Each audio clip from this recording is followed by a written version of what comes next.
দালালের কথা শুই না আসার জন্য তো পাগল হবেন না। ঠিক আছে, বর্তমান কুয়েতে যে এমন অবস্থা, কোম্পানির অবস্থা ভালো না।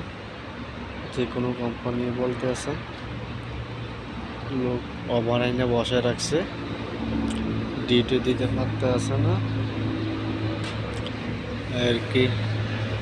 আপনার কোম্পানির নতুন অবস্থা লোক আসলে নয়তো 20 টাকা নয়তো 30 টাকা দিবে, দিয়ে আপনাকে 2 মাস 3 মাস 4 মাস বসা রাখবে। এবার আপনি 30 টাকায় দিয়ে কি খাবেন না কিছু কিনবেন?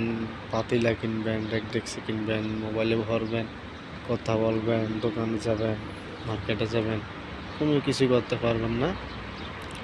বর্তমান যে অনেক পরিস্থিতি কোম্পানিগুলার, আসবেন কারণ বিদেশে আসার মানুষের একটা সবার একটা, না আসলে আসলে কথা হলো না আসলে কেউ বলতে পারতেন না আর বুঝতে পারতেন না।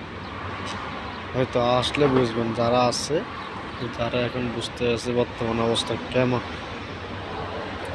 তাই আশা করি সবাই একটু বুঝে শুনে আসার চেষ্টা করবেন।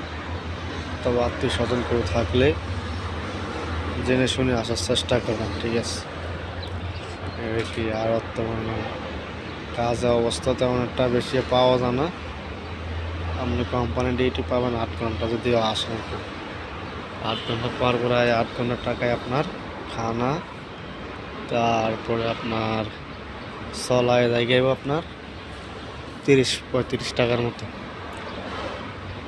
আর কি। আর আপনি থাকবো কত 5,000 টাকা স্যালারি হলে 30 টাকা জায়গায় খানায়,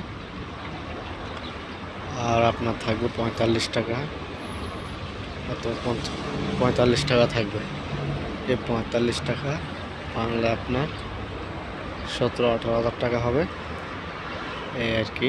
এই 17-18 হাজার টাকা আপনি 7 লাখ 8 লাখ 9 লাখ 10 লাখ টাকা খরচ করে 15,000-20,000 টাকা দিয়ে কাটালে কেমন হয়, এটা তো আপনি নিজে বুঝবেন। তারপরেও আপনার তেমন না যে আপনি বাইরে একটা পার্ট টাইম মন মতো পাইলে না টাকা কামাইতে পারবেন।